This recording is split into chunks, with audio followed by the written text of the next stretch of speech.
This is 0.5 liters, which is 500 mils. This thing cannot carry more than 500 mils. Do you know why? The capacity can only carry 500. More than 500 will overflow. If I give you this one to go to Tono Dam and bring water, you will bring 500 mils. But the water that is there is billions of mils and liters. But you bring only 500. What you brought is not the whole measure of the dam. It is what the bottle can carry. So that is how God is. Any manifestation of God in an environment is what the men in that environment can dispense. What we can carry is what you see in this church. If I increase my capacity, you will see more of God in display. If I reduce it, you will see less of God. So whenever you see God in an environment, it is that dimension allowed by men in that environment. God will never manifest in an environment more than what the pastor can carry. So the last time you heard from God is equal to the last time you heard from pastor. That is why when the pastor don't know God, you are in trouble. And let me tell you something. Nobody can outsmart a pastor. There is no spirit, no revival takes a place in a church until the pastor is ready. It will never happen. No matter your spirituality, if you are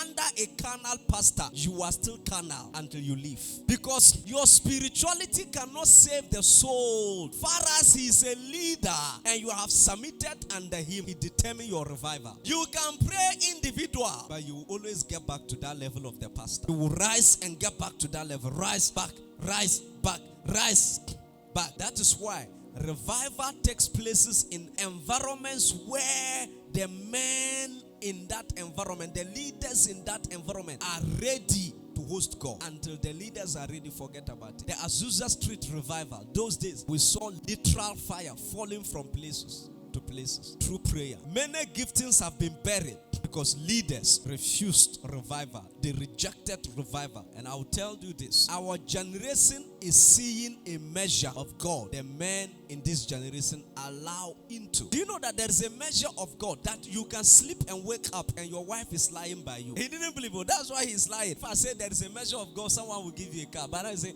I receive. But this one he's lying. Do you know? He don't believe that it can ever be true. Because he believed that you have to get a girl, like the lady, propose, go to the father and the mother, talk to them, and they will hand over. You will marry before the person becomes your wife. Is that true? Is that true? Who married for Adam? Who did Adam wedding for him? Who was the parents of Eve? Where did Adam went and dowry Eve? Who did he pay the bride price to? It's a dimension. I'm not saying go and marry someone's daughter. Apart from Eve, everybody has a father and a mother. Do the right thing. Before you are saying, okay, you want to cut corners. Now, so there is a dimension of God that you can sleep and wake up and your wife is lying by you. And you know that this is my wife. It's a measure.